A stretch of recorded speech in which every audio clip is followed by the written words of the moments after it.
हर बच्चा अपनी छोटी से छोटी बात शेयर करना चाहता है। वो बच्चे आपसे बात शेयर करने से डरने लगते हैं। इस चर्चा के माध्यम से मैं आपको 16 टाइप के रिलेशनशिप के बारे में डिटेल में बताऊंगा जो एक्चुअल में एक्टिव है। टॉक्सिक रिलेशनशिप का मतलब प्यार के नाम पर इमोशनल किडनैपिंग। प्यार में विश्वास और फ्रीडम दोनों जरूरी है। बच्चों को ये सिखाएं कि हर रिश्ते की अपनी सीमाएं तय करना कितना अहम है। याद रखें, प्यार का मतलब कंट्रोलिंग नहीं बल्कि रिस्पेक्ट और अंडरस्टैंडिंग है।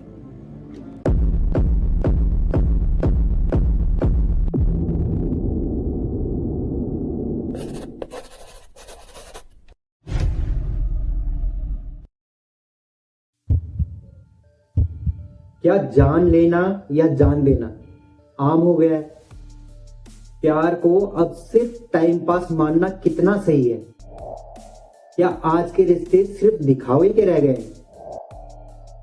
नमस्कार साथियों, मेरा नाम संदीप और आप देख रहे हैं संवाद बेसिक्स में। आज के संवाद में चर्चा है जेनजी रिलेशनशिप की उस सच्चाई पर जिसे आप आए दिन हो रही घटनाओं से रिलेट कर ही लेंगे। साथियों, यह समाज में फैल रहा वो जहर है जो आज की यूथ के ब्रेन को खोखला कर रही है। सोचने समझने की एबिलिटी इतनी श्रिंक हो गई है कि जान लेना देना तो कॉमन सी बात हो गई है। आज हम जेनजी रिलेशनशिप के फाइनल एपिसोड को पेरेंटिंग टिप के साथ कवर करेंगे और वीडियो के आखिर में एक नजर डालेंगे इनसे जुड़े रियल इंसिडेंट पर। साथियों, अगर आपने हमारी जेनजी रिलेशनशिप के पिछले 2 एपिसोड नहीं देखे हैं तो आप डिस्क्रिप्शन में दिए गए लिंक से जरूर जाकर देखें। हमने ऑलरेडी 8 एक्टिव रिलेशनशिप को कवर किया है जो कि आपके लिए बहुत ही हेल्पफुल होने वाली है। चलिए चलते हैं जेनजी रिलेशनशिप के फाइनल एपिसोड पर।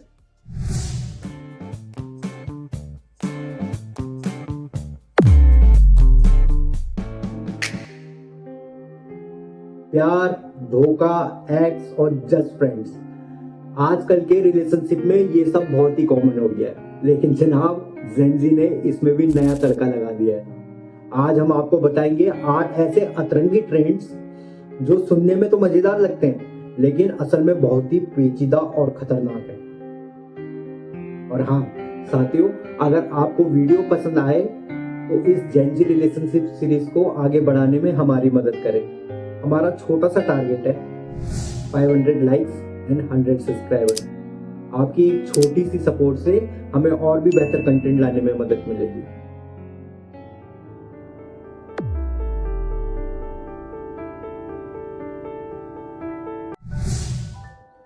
सोचिए, आप किसी को पसंद करते हैं और वो भी आपसे अच्छे से बात करता है, वो भी आपको पसंद करता है या करती है, तो दिक्कत कहाँ है? दिक्कत है कमिटमेंट के नाम पर चुप्पी साध लेना। यही है बेंचिंग। आप है बेंचिंग में, यानी जब कोई आपको रिजेक्ट भी नहीं करता और डेटिंग में पूरी तरह इन्वेस्ट भी नहीं करता, बस आपको बेंच पर बैठा कर रखता है जैसे क्रिकेट का एक्स्ट्रा प्लेयर। आपको उम्मीद बनी रहती है लेकिन असल में आप उनके लिस्ट में बस एक ऑप्शन होते हैं, नंबर होते हैं। अगर कोई आपको लंबे समय तक सिर्फ बातचीत में उलझाए रखता है और आगे नहीं बढ़ता तो आप अलर्ट हो जाइए और ऐसे बेंचिंग रिलेशनशिप से बचें।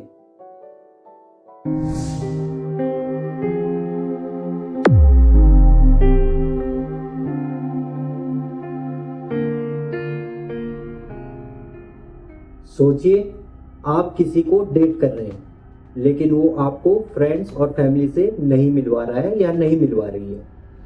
सोशल मीडिया पर भी आपके बारे में कोई चर्चा नहीं है। इसे कहते हैं स्टेसिंग। मतलब पार्टनर के लिए तो आप हो लेकिन दुनिया के लिए आप नहीं हो। यह रिलेशनशिप सीरियसली ना लेने की ओर इशारा करता है और आपको मेंटली स्ट्रेस में रख सकता है।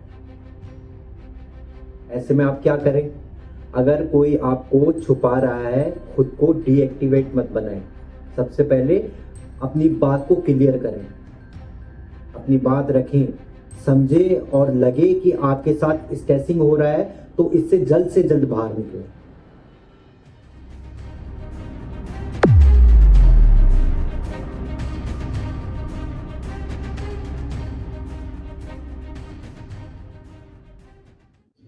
सोचिए कोई आपको दिन भर प्यार भरे मैसेज भेजता है, हर वक्त आपको खास महसूस कराता है, लेकिन फिर अचानक गायब हो जाता है। ऐसा रिश्ता जहां एक तरफ प्यार सच्चा होता है पर दूसरी तरफ टेम्परेरी गुड फीलिंग एंजॉयमेंट, ये है लव बॉम्बिंग। मतलब ओवर अटेंशन देना, ओवर केयर करना और फिर सब कुछ खींच लेना। साथियों, ऐसे लव बॉम्बिंग रिलेशनशिप से बचे। या एक तरह की इमोशनल मैनिपुलेशन होती है, इससे मन अशांत हो सकता है, चिड़चिड़ापन होने लगता है। करना क्या है, अपने प्यार में स्पीड ब्रेक लगाए। अगर कुछ बहुत जल्दी हो रहा है तो थोड़ा रुक कर सोचिए, एक दूसरे को समझने का टाइम दें। जब लगे आपके प्यार में एक मैच्योरिटी है तब आगे बढ़े। आपकी लाइफ है, आपका प्यार है, तो जल्दी ना करें।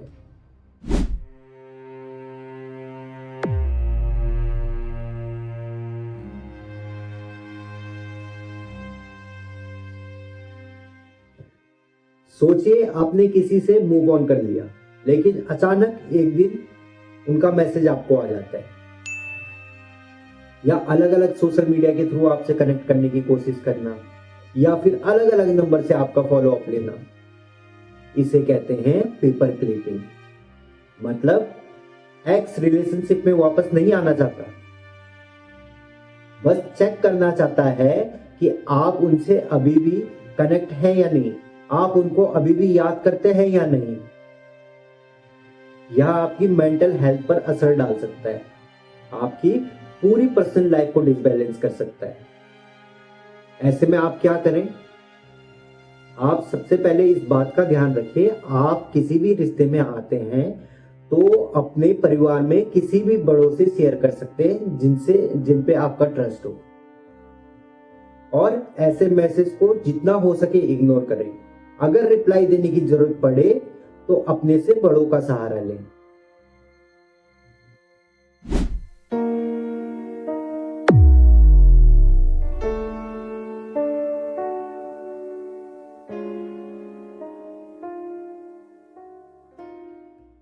एक ऐसा रिश्ता जब कोई ऑलरेडी रिश्ते में होने के बावजूद भी एक और रिश्ते को गुमनामी तरीके से चला रहा हो, यानी ऐसा रिश्ता जहां आप खुद की पहचान के मोहताज बन जाए, इसे कहते हैं पॉकेटिंग।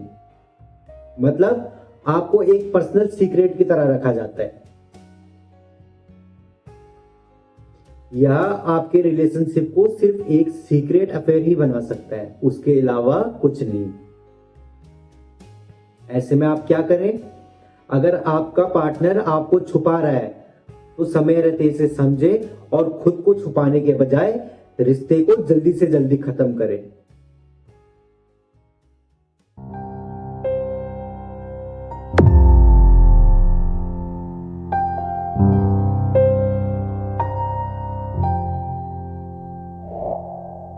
सोचिए कोई हमें डेट नहीं कर रहा है पर हमारा यूज कर रहा है, हमारी सलाह और मदद उसे हमेशा चाहिए। इसे कहते हैं ट्रोनिंग।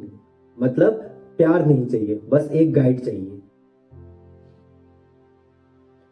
जब हम एक प्यार की उम्मीद पालने लगते हैं तो हम ऐसे रिश्ते में फंस जाते हैं, लेकिन कुछ हासिल नहीं होता। इससे कैसे बचे? रिश्ते में बराबरी होनी चाहिए, सिर्फ एक तरफा हेल्पर मत बने। सामने वाले के बारे में जानें, उसके इंटेंशन को परखें और ऐसे लोगों से बचें और अपना टाइम वेस्ट ना करें।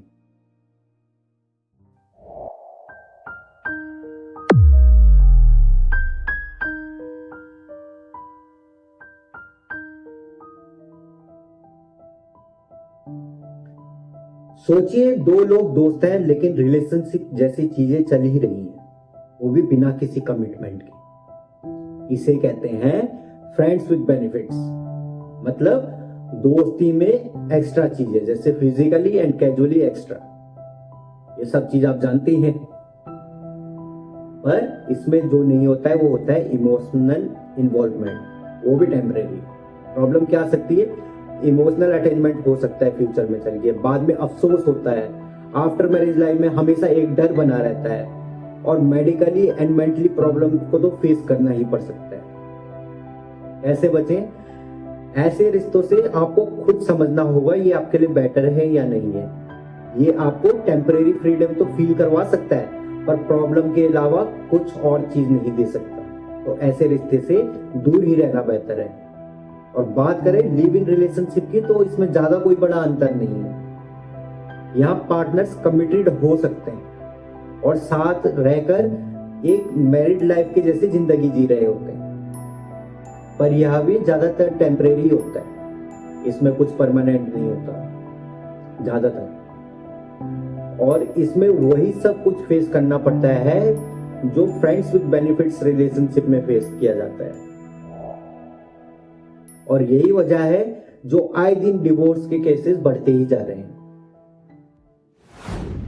चलिए डालते हैं एक नजर रिलेटेड इशू के रिसेंट इंसिडेंट्स पर। या 7 मार्च की पहली खबर पर गौर करें। 2 शादी के बाद भी 10 साल से था अफेयर। प्रेमिका को बॉयफ्रेंड से दूर रहने का दबाव बना रहा था। खेत में मिलने बुलाकर कर दी हत्या। प्रेम प्रसंग में इस वृद्ध व्यक्ति की हत्या की गई है। इस महिला का उस वृद्ध व्यक्ति से भी प्रेम संबंध था और जो अभियुक्त आज जेल भेजा जा रहा है उससे भी पिछले 7-8 वर्षों से प्रेम प्रसंग रहा है। साथियों, इस इंसिडेंट को आप टॉक्सिक पॉकेटिंग जैसे कई रिलेशनशिप इफेक्ट से रिलेट कर सकते हैं। और यह है 17 मार्च की खबर। गुजरात के वडोदरा में 8 लोगों को कुचलने के बाद चिल्लाते रक्षित चौरसिया की यह वीडियो तो आप लोगों ने देख ही ली होगी। और किसकी गाड़ी थी तेरे पास? सर मैं सुरेश के घर से अपने घर वापस आ रहा था। मेरे फ्रेंड की गाड़ी थी। वो क्या हुआ था?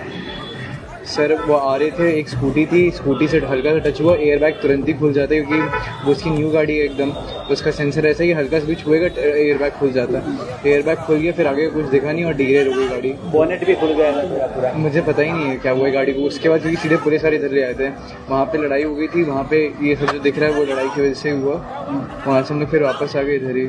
तो कुछ बोल रहा था तू, तो तूने नशा किया था क्या? नहीं सर, नशा नहीं किया था मैंने। कुछ तो लगा रखा था सर मैंने, इसलिए मैं ये सब बोलूँ कि ताकि लोग दूर भागे थोड़ा। हाँ, तो क्या रक्षिता कुछ बोल रहा था? क्या बोल रहा था? रक्षित बोल रहा था।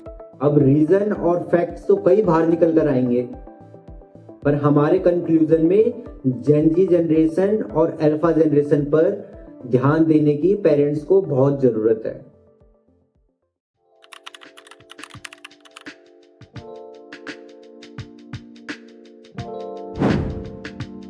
चलिए साथियों, जानते हैं क्या है आज के पेरेंटिंग टिप्स। बच्चों को रिश्तों की सच्चाई सिखाएं। सिर्फ सोशल मीडिया और फिल्मी दुनिया से सीखे गए रिलेशनशिप खतरनाक हो सकते हैं। इमोशनली हेल्थ पर ध्यान दें। किसी भी ट्रेंड के पीछे भागने से पहले उसके नुकसान समझें। खुद की वैल्यू समझें। किसी को भी अपनी भावनाओं से ना खेलने दें। अगर आपको हमारी यह वीडियो पसंद आई हो तो इसे जरूर शेयर करें। हमारे चैनल को सब्सक्राइब करें ताकि हम ऐसे ही इंफॉर्मेटिव कंटेंट ला सकें। मिलते हैं अपने अगले संवाद में। तब तक के लिए जय हिंद, जय भारत।